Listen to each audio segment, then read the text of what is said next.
કાટુ ગામે આમ આદમી પાર્ટીની ગુજરાત જોડો અભિયાન અંતર્ગતની સભા મળી ત્યારે આ ધરતી પરથી જેમણે અંગ્રેજો સામે ખૂબ લાંબો 30 વર્ષનો 1838 થી 1868 સુધીનો સંગ્રામ ખેલ્યો એવા રૂપસિંહભાઈ નાયક અને એમની પૂરી ટીમને અમે યાદ કરીએ છીએ। સાથે સાથે એમની આ જે વંશજો છે જે પણ અમને આજે મળ્યા છે ત્યારે અમે પણ પોતે ગર્વ અનુભવીએ છીએ। આજે દેશમાં જે પ્રકારે ચાલી રહેલું છે તે પ્રકારે આજે ભારતીય જનતા પાર્ટી છેલ્લા 30 વર્ષથી ગુજરાતમાં એમનું શાસન છે।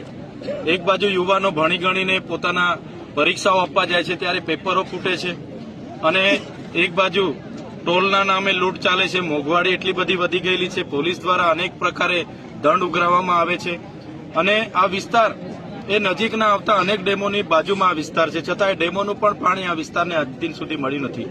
અહીંના નેતાઓ માત્ર ને માત્ર નળ સે જલ અને મનરેગા જેવી યોજનાઓમાં પોતાની એજન્સીઓ લગાવીને કરોડો રૂપિયા ઘરે બેસીને પોતાની એજન્સીઓમાં ટ્રાન્સફર કરાવે છે, જેના કારણે અહીંના લોકોને રોજગારી નથી મળતી, અહીંના લોકોને નળથી પાણી નથી મળતું અને ડેમોથી કોઈ પણ સુવિધા સિંચાઈની આજ દિન સુધી મળી નથી।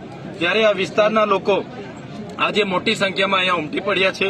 અમે લોકોને આહવાન કર્યું છે, આઝાદીના 78 વર્ષ પછી આ લોકો વિકાસ પર્વ કાઢે છે, વિકાસ મહોત્સવને રથો ફેરવે છે, અમૃત મહોત્સવો કાઢે છે અને અહીંયા તો શિક્ષકો નથી, શાળાના ઓરડા નથી, બાળકો કુપોષણથી પીડાય છે, સિકલ સેલથી પીડાય છે અને આ વિસ્તારમાં રોજગાર પણ નથી। ત્યારે બધા જ લોકોને હવે સત્તા પરિવર્તનના આ ઝુંબેશમાં બધા જોડાય।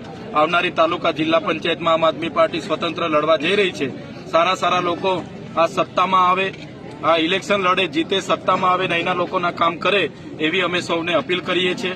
આમ આદમી પાર્ટી જે પ્રકારે ગુજરાતમાં ખેડૂતોને પોતાના પાકના સારા ભાવ મળે, કડદા પ્રથા દૂર થાય એના માટેની જે લડત ચલાવી રહેલી છે અને જે પ્રકારે આ વિસ્તારના આદિવાસીઓ માટે જે પેન્ડિંગ દાવાઓ છે જેમને સનતો નથી મળી, કેટલાક લોકોને સનતો મળી છે પણ ઓછી જમીનની મળી છે, ત્યારે એ દાવાઓ પણ સરકાર સત્વરે આપી દે।